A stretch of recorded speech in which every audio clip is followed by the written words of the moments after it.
Buenas noches, ¿cómo están? Espero que estén disfrutando su jueves 9 de mayo. Estamos a unas horas de que sea el Día de la Madre, quizá uno de los días más emblemáticos para la cultura social en general mexicana. Este día en donde todos nos acordamos de que tenemos una madre. Hay muchos que a veces, aunque les digan que no tienen madre, en realidad sí la tienen, pero bueno, muchas gracias a los que se están sumando en esta transmisión. Habíamos quedado en tener algunas transmisiones un poquito más seguidas. Estoy aquí con ustedes en este jueves 9 de mayo, muy caluroso en la Ciudad de México. Muchas gracias a quienes se están sumando, a Norma Bundes, a María Muñoz Flor de Loto, a David Otil Toral, a Ernesto Ramírez, muchas gracias, qué bueno verte por aquí, a Elena Vega, a Roberto Vázquez Sánchez, muchas gracias, a Derham, buenas noches, Derham también, a Tania Barajas, muchas gracias. Estamos aquí esperando a que se sumen más compañeros y compañeras y seguramente en algún momento se sumarán también Anastasia y Tomasa. Julio, gracias. A Hugo Lobato, un abrazo, Baijado. Raúl Andrade, aquí estás conectándose con nosotros. Muchas gracias a Norma Bundes desde Morelos. Vamos también a platicar esta situación en Morelos, que es cada vez más grave. A Martín Huerta, gracias por estar aquí con nosotros.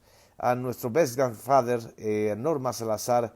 El tema de hoy es sobre todo el de la reforma educativa, que es una reforma constitucional, por lo cual se necesitaban las 2/3 partes del Congreso Federal más el 50% más uno de los congresos estatales. A partir del día de hoy va a comenzar la ronda de aprobaciones y discusiones en los congresos de los estados y ya se volverá una reforma constitucional.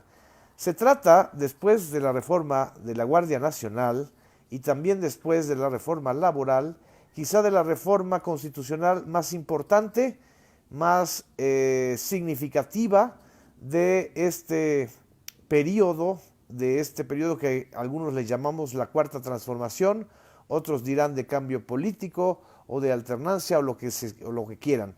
La importancia de esta reforma educativa es que echa abajo apenas 6 años después, o incluso menos de 6 años después, la reforma aquella que se aprobó en el sexenio de Enrique Peña Nieto y que se nos fue anunciada con bombo y platillo como esa reforma que iba a acabar con la venta de plazas, que iba a acabar con el corporativismo magisterial.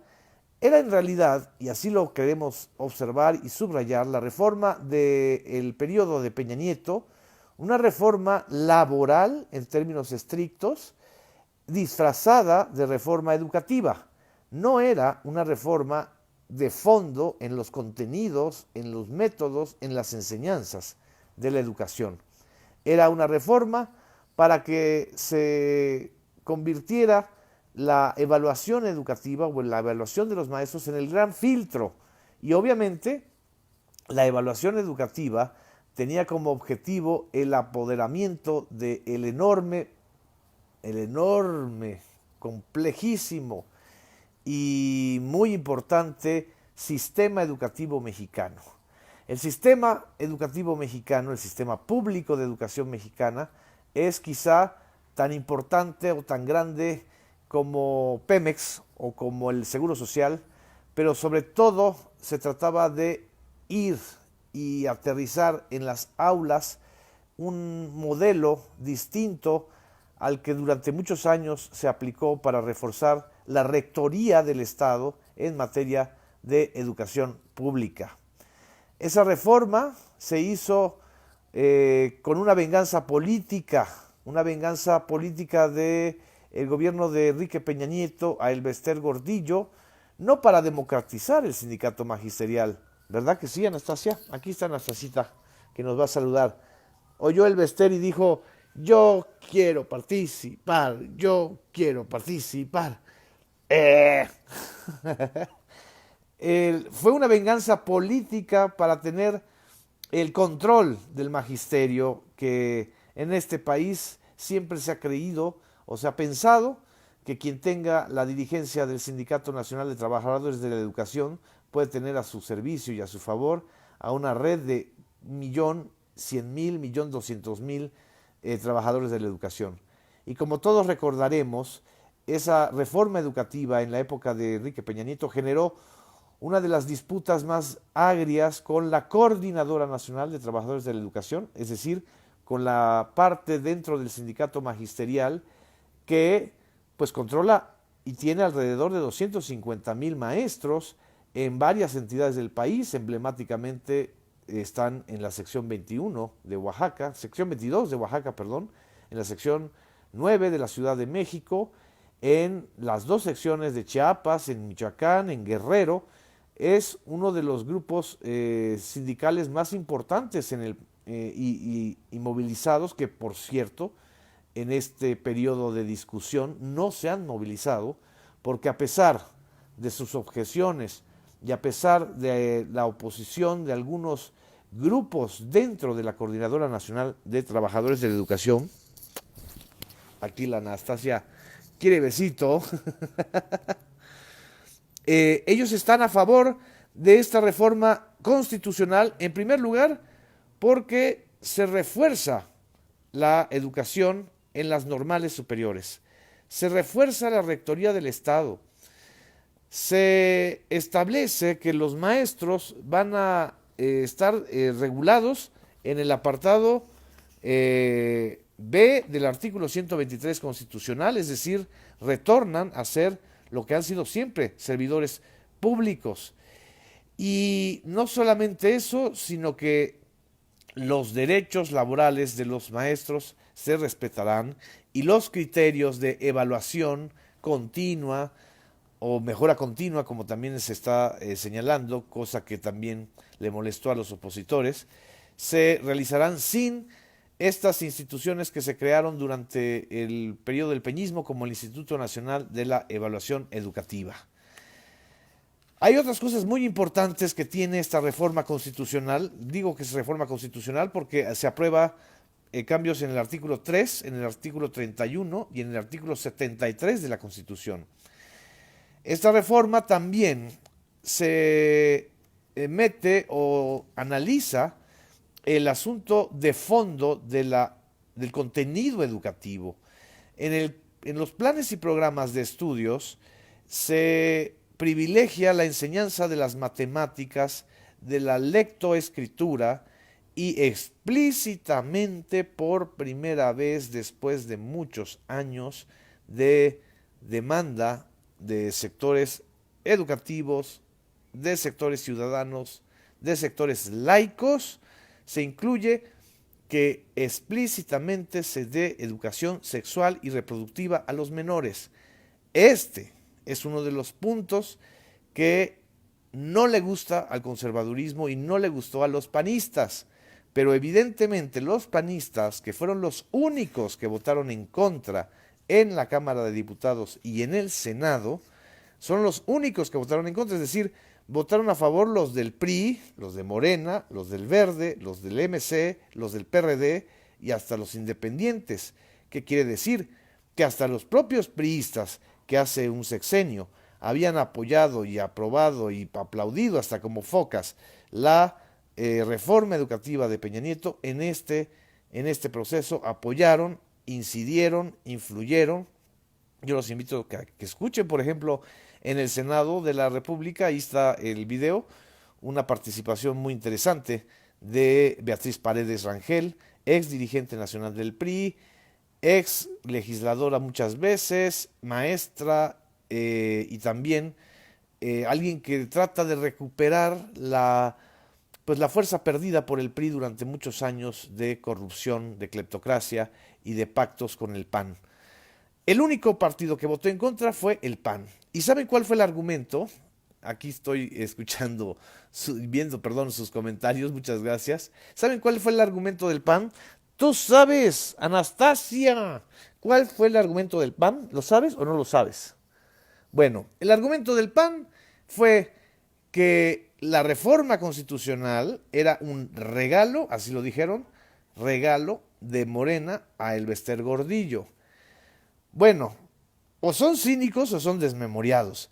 Pero quien les dio el verdadero regalo a Elbester Gordillo durante sus gobiernos fueron los presidentes panistas, el señor Vicente Fox, que empoderó como nunca a Elbester Gordillo, que le dio no solamente el control de la Subsecretaría de Educación, sino también el de la Lotería Nacional, el del ISSSTE, el de las plazas magisteriales, y el señor Felipe Calderón llegó a la presidencia de la República en aquella ya negra jornada del fraude electoral del 2006 por el apoyo del Bester Gordillo.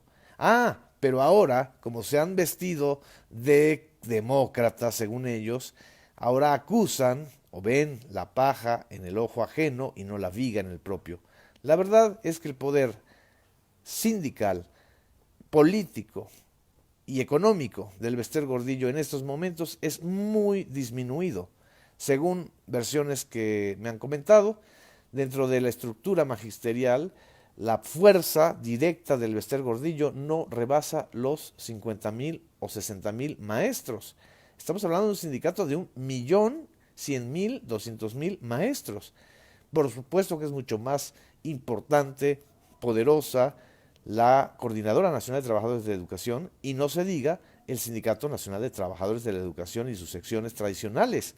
Entonces, quiere decir que esta reforma lo que está haciendo es un nuevo balance de las fuerzas internas. Aquí me están recordando a Vicente Fox. Me encantaría saber, el señor Vicente Fox, ahora sí, que es tuitero consuetudinario, igual que el señor Felipe Calderón, ¿qué dicen? ¿De veras van a repetir que la reforma constitucional, que fue apoyada por todas las fuerzas políticas, prácticamente menos por el PAN, es un regalo el Bester Gordillo? Ellos que le regalaron el Bester Gordillo como a nadie que venía del sistema priista, un poder enorme. Ellos van a decir eso. Lo que no se atreven a decir es que no les gusta que se refuerce el carácter laico de la educación, que se refuerce la rectoría del Estado en materia educativa, que se busque garantizar y que se obligue a garantizar la educación pública, laica, gratuita, del nivel primaria, del nivel secundaria y bachillerato, y también el universitario. Esto para ellos es una de las formas o fórmulas que nunca van a aceptar, porque ellos desde hace mucho tiempo estaban a favor de un proceso de lenta, consistente y persistente privatización de la educación pública. Aquí estoy viendo, por cierto, la cuenta de Twitter de Vicente Fox y no hay ningún comentario del señor Vicente Fox. Se la pasa retuiteando a Fernando Belauzarán, que era del PRD hasta donde yo me acordaba, y ningún comentario en relación con la reforma educativa. Voy a consultar la cuenta de Twitter del señor Felipe Calderón, que está muy molesto el día de hoy porque se anunció que a pesar de que se decretara desierta la licitación de la refinería de Dos Bocas, se va a realizar. Pero no hay, aquí dice, no. Es un llamado a que se organicen para su partido México Libre, pues sí, ojalá y fuera libre de él, pero no hay ninguna reflexión, nada que tenga relación con esta reforma constitucional, que es una victoria política de todas las fuerzas políticas, menos, evidentemente, del calderonismo, del foxismo y del anayismo, o de lo que se quede, o de lo que haya quedado del PAN, porque me parece terrible que sean tan mezquinos los panistas, que están como representantes políticos, no haber participado y avalado una reforma que es estructuralmente muy importante para este país, porque todos sabemos que sin la educación un país no puede salir adelante. Aquí estoy viendo sus comentarios. Muchas gracias a Paloma Reyes, Alma, Adriana Melendres.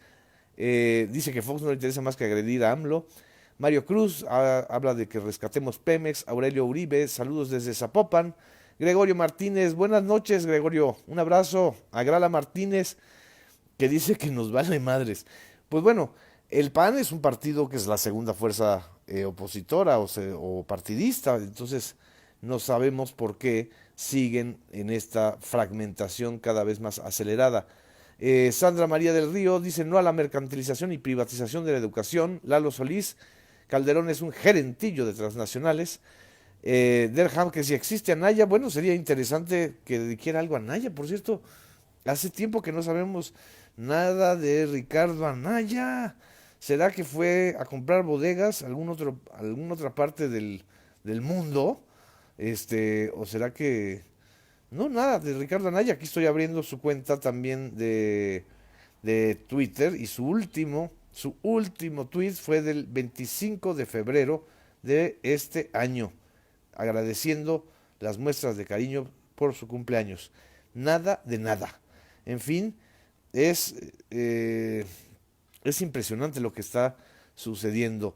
Me dice, aquí soy maestra y estamos con AMLO. Yo creo que los maestros, a final de cuentas, son los que se están expresando, son los que han estado señalando y subrayando que ellos quieren ser dignificados en su labor, que no sean considerados como meras piezas de extensión del poder del Bester Gordillo. Los maestros en México han sido los protagonistas de muchas cosas. Para bien o para mal, este país ha tenido a uno de los sectores educativos más potentes, más poderosos, más amplios, más extensos del mundo. El problema es que en lugar de haber dignificado y fortalecido a los maestros, se les atacó, se les señaló como vendeplazas, se generalizó, se les estigmatizó, se les criminalizó, se les subrayó y señaló como si fueran delincuentes, se confundió en la corrupción de una cúpula sindical como si fueran todos los maestros, se prácticamente se les mandó a la falta de indignidad cuando muchos profesores, eso nos consta a todos los que hemos sido alumnos, los que hemos sido también profesores, o los que somos parientes, hijos, sobrinos de profesores en este país. Todos sabemos que hay profesores dignos y profesoras dignas, que son la mayoría, que todos los días cumplen con su labor y su compromiso en el aula. Pero no, lo que querían era apropiarse de esa poderosa red magisterial bajo el pretexto de que ellos se habían apropiado. ¿Qué dirá Carlos Loret? ¿Qué dirá el señor Loret, del que aquel colega, o este colega que grabó hasta un documental financiado por el grupo de Claudio X González para generalizar y hostigar a todos los maestros? En fin, muchas gracias a todos los maestros por darnos tanta educación, dice Gerardo, y le apoyo completamente. Y dice José Guillermo Salazar País, los maestros deben ser valorados. Eso es absolutamente, en eso coincidimos todos. David García dice, en una plaza de conseje 100,000 pesos, no sé en dónde. Vamos a tener los mejores maestros del mundo si la sociedad, todos nos apoyamos y respaldamos este proceso de dignificación y de mejoramiento de la educación. En fin, yo nada más quería comentar en extenso, creo que me parece una de las reformas más importantes a nivel constitucional. Faltan todavía las reformas a las leyes secundarias, a las que van a aterrizar los detalles, y el diablo, como sabemos, siempre está en los detalles, pero este impulso, este pacto de las fuerzas políticas es muy importante subrayarlo. En fin, no quiero extenderme mucho para que ustedes descansen, para que se preparen para la festividad de mañana. Ya luego platicaremos sobre este asunto de Morelos, que es muy grave. La situación en Morelos se ha agravado no solo a raíz de lo que sucedió el día de ayer con este caso de tiroteo en la plaza central o en la plaza pública de Morelos. No está confirmado, por cierto, aquí lo estoy viendo, el hecho de que a un joven sicario le hayan pagado 5,000 pesos. Eso todavía no está confirmado, Pero bueno, lo importante aquí es que el problema de Morelos no solamente es problema de Cuauhtémoc Blanco, es problema de todos los mexicanos.